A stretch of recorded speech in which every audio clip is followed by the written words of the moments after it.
আমি রূপা ঘোষ বলছি। আমি একজন খাটাল ব্যবসাদার। আমার বিগত 7-8 বছরের ব্যবসা। আমার 10টা গরু আছে। আমি বন্ধন এসকে থেকে 3 থেকে 4 লাখ টাকা লোন নিয়েছি। দেনার দায়ে আমি দেনদারি। আমার ছেলে অপারেশন হয়েছে, একটা গাড়ি অ্যাক্সিডেন্টে আমি গরু তুলেছি। গরু বিক্রি করে আমি দেনা দেবো। আজ আমাদের দেনায় দেনদারি করে সরকার কি লাভ পেলো? বিজেপি সরকার থেকে আপনারা তো খুশি তো? আমরা তো এনেছিলাম অভয়ের মায়ের কান্না পোষানোর জন্য। উনি অভয়ের মায়ের কান্না পোষা থেকে 1000 মায়ের কান্নার কারণ হয়ে গেল। আজ আমাদের গরুর ব্যবসা যদি বন্ধ হয়ে যায়, দেনাদার লোনের স্যার আমাদের বাড়ি আসবে। যখন আসবে আমাদের নিজেদের বাজানোর দায় আমাদের স্বামীদের বাইরে পাঠাতে হবে। আজকে এক মায়ের কান্না পোষা থেকে হচ্ছে 1000 সন্তানের মায়ের কান্নার কারণ হয়ে গেল। আমরা স্বামীদের কি জবাব দেবো? আজ আমাদের স্বামীরা ঘরছাড়া হয়ে যাবে। সরকার কি করবে? আমাদেরকে নিয়ে করুক একটা ব্যবস্থা। সরকার থেকে কি আপনি আবেদন করবেন? সরকারের কাছে একটা আবেদন, আমাদের একটা বছর কুরবানি হতে দিক। এবছরটা দিক, আর দিক না দিক আমাদের কোনোদিন বলবো না। সরকার তো আগেও এসেছিল, কেন বলিনি যে খাটাল ব্যবসা বন্ধ করে দেবো? আজ বাংলায় বসেই সরকার খাটাল ব্যবসা উদ্যোগ করে দেবে? এটা কি একটা গটার কথা? আজ আমাদের একজনের কান্না বোঝানোর জন্য ওনাকে আনা হলো যে আমাদের রাজ্য ভালোভাবে থাকবে, শান্তি থাকবে। আর রাজ্য শান্তি বাদে উতলা করে দিল। আজ আমাদের গরিব মানুষ, আমাদের স্বামী দিন এনে দিন কেটে খায়। আজ আমরা যে স্বামী কাজ করুক আর আমরা কাজ করবো, আমরা এক জায়গায় দাঁড়াবো। আজ কোথায় দাঁড়িয়ে দিল উনি? নারী সুরক্ষা, নারী কি সুরক্ষা আছে বলুন উনি? এবছর কত গরু আপনি বিক্রি করতে পেরেছেন? আমি এবার 6 লাখ থেকে 7 লাখ টাকা গরু বিক্রি করতাম আমার বন্ধন থেকে। এক্ষুনি এই বছর আমি 2টো কিস্তি দিয়েছি। আমার 3 লাখ টাকা লোন নেওয়া। এসকে থেকে নেওয়া হয়েছে 2 লাখ টাকা। আমি কোথা থেকে দেবো এত কিস্তি? আপনি কি জানতেন যে যদি এরকম কোনো যদি আইন যদি সরকার আসার আগে তো কোনো আইন বলিনি যে আমি যখন আসবো হিন্দু মুসলমানের বিবাদ বাটি আমি গরু খাওয়া বন্ধ করে দেবো। উনি তো তখন বলিনি। আজকে এখন সরকার গদিতে বসে রাতারাতি উনি ভোট পাল্টে দিলে হবে? তাহলে কেন বলিনি? আজকে গরিব মানুষকে তো তখন তো বলতে পারতো যে আপনারা গরু তুলবেন না। আমি যখন বাংলায় এসে বসবো আমি গো হত্যা বন্ধ করে দেবো। তখন কেন সরকার বলিনি? আজ আমাদের দেনে আমার বাচ্চা প্রতিবন্ধীর মতো হাঁটে। আজ আমি কোথা থেকে কি করব? আজ আমার স্বামীর দেনার জানায় বাইরে পাঠিয়ে দিতে হবে। কোথায় আছে সরকার? আসুক, আমাদের জমা দিক। আর না হলে আমাদের গরুর কি ব্যবস্থা করবো উনি করুক। উনি তো বলেছেন বিহারের সরকারের মতো উনি দরজায় দরজায় এসে বলবেন। ওনার কাছে কি আবেদন? আসুক উনি, আমাদের আবেদন ওনার কাছে আমরা জানাবো। দিদি, যদি গরুগুলো বিক্রি না হয় তাহলে আমরা প্রতিদিন কত খরচ? তাহলে উনি আমাদের লক্ষ্মী ভান্ডার, অন্নপূর্ণা ভান্ডার কিচ্ছু চাই না। আমাদের গরুটা উনি বিক্রি করে দিক। আমাদের ওনার কাছে আর কোনো আর্জি নেই। বলে যে গৌ মাতা আছে সেই জন্য গো হত্যা বন্ধ করছে। সেই গো হত্যা তাহলে এতদিন যখন আজকের আমলের থেকে তো গো হত্যা হচ্ছে না। আমাদের জ্ঞান থেকে দেখছি আমার বাবার খাটাল ব্যবসা, আমার বাবা কুরবানি গরু বিক্রি করে।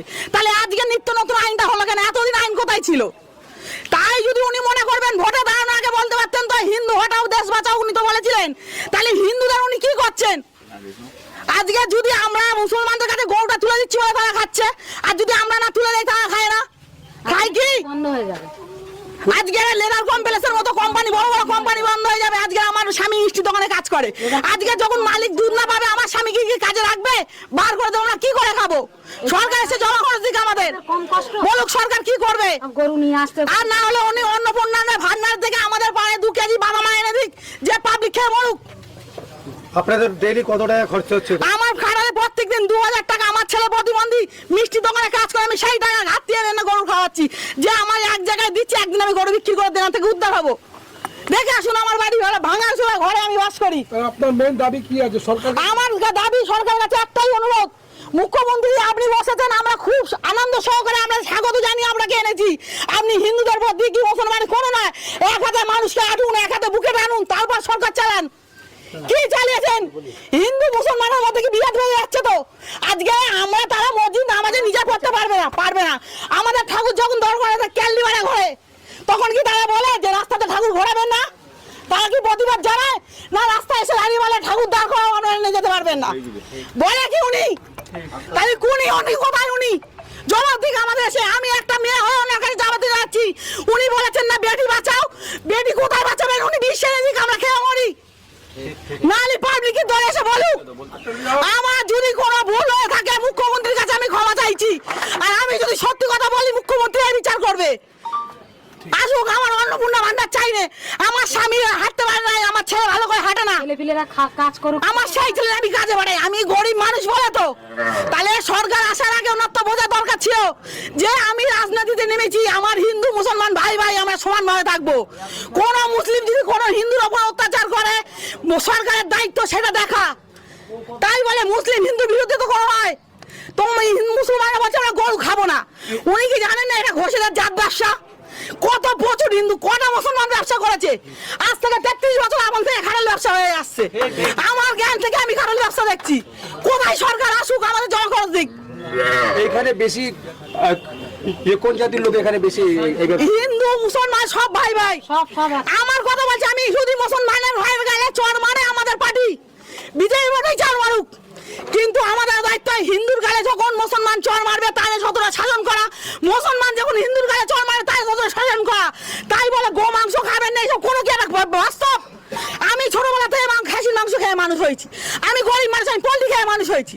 আর যে উনি করছে একটা গরুর সমানে কত কটা মুরগি লাগে, কোথা থেকে উনি জবান দেবেন? আমরা কি ডাল ভাত খেয়ে বাঁচতে পারবো? ওনার 3000 টাকা কিসে লাগবে? সরকার জবাব দিক।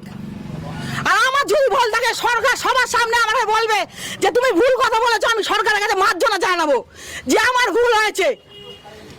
ঠিক আছে, ঠিক আছে। আপনার এখানে যে সাকসারহাট আপনি আছেন, এখানে কি সব মুসলমান? আপনি ছোটবেলা থেকে আছেন, এখানে অনেক মুসলমান পরিবার, আপনার কোনোদিন কষ্ট হয়েছে? কোনো কষ্ট নয়। হিন্দু, আমি কি বললাম, কোনো কষ্ট। উনি এক হাতে মানুষকে শাসন করুক, এক হাতে বুকে টানুক, তাই বলে তুমি মসজিদ নমিজ পড়বে না। আমি দীর্ঘদিন আমার জ্ঞান থেকে আমি ঠাকুরের কাছে থালায় পুজো নিয়ে যাচ্ছি। আজকে যদি আমায় বলে তুমি মন্দিরে পুজো দিতে যাবে না, আমি কি মেনে নেবো? তাহলে কেন সরকার তুমি এখন কথা বলছে আমাদের মাথা? তুমি তোমার দায়িত্ব কি হিন্দুকে টানা মুসলমানের টানা? তুমি এক চোখ মতো করতে পারো না। তুমি যখন রায়টা টেনেছো যে গো মাংস খাবে না, 14 বছর বয়সের পর গরু কুরবানি হবে না, উনি কেন তাহলে 14 বছর আগে প্রধানমন্ত্রী হয়েছিলেন তো, তখন উনি কেন ঘোষণা দেয়নি যে গরুর আধার কার্ড করো, বাংলায় যখন বিজেপি যাবে আমরা গরু কাটতে দেবো না? উনি কি মুসলমানের পেটে লাথি মারতে গেল, হিন্দুদের পেটে লাথি মারলো? কই ভেবে দেখেছে উনি? কোথায় সরকার? আসুক সরকার আমাদের সামনে, আমি মুখে মুখে দাঁড়াবো। এতে আমার মারা হয় হবে, খুন হয় হবে। আমি কোনো জাত ভেদাভেদের কথা নয়। একটা বছর কুরবানি উনি দিদিক, না হলে আমাদের সন্তান স্বামী আজকের অভয়ের মা কাঁদছে, ওনার কানে কাঁদতে যাচ্ছে। আজ যখন আমাদের সন্তানরা বাবার জন্য কাঁদবে, আমরা কোথা থেকে বাবা এনে দেবো? উনি বলুক, আসতে বলেন সরকারকে। উনি তো বলেছে আমি দুয়ারে দুয়ারে যাবো, আসলে আমাদের দুয়ারে আজ উনি এনে শোনেন। বলুন, আজ আমার সন্তান, আমি নার্সিং হোমে অপারেশন করেছি, আমার কিচ্ছু নেই, আজ আমি কোথা থেকে দেবো? আর নাহলে আমার স্বামীর বিষে না খেতে হবে, না আমার খেতে হবে, আমার দুটো বাচ্চার কে দায়িত্ব নেবে? উনি গরুর দায়িত্ব একটা পেয়ে নেই, তার না বাবা বলা আছে না মা বলা আছে। আর যদি সন্তানের বাবা মা হয়, উনি কোথা থেকে জমা খরচ দেবে? এক নারকল বেড়ে নয়, বিশ্ব জুড়ে খারাপ ব্যবসা। আর যদি লেবার কমপ্লেক্স বন্ধ হয়ে যায়, উনি বিস্কুট কারখানা খুলছেন, খুলে ঘরে লোকের কাজ দেবেন। আমার ছোটবেলা থেকে আমি গোবর টেনে খেয়ে মানুষ হয়েছি।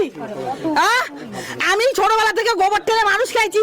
আজকে কি আমার যদি কেউ মাথায় তুলে বলে যে তুমি ব্যাগের কারখানায় খাই যাও,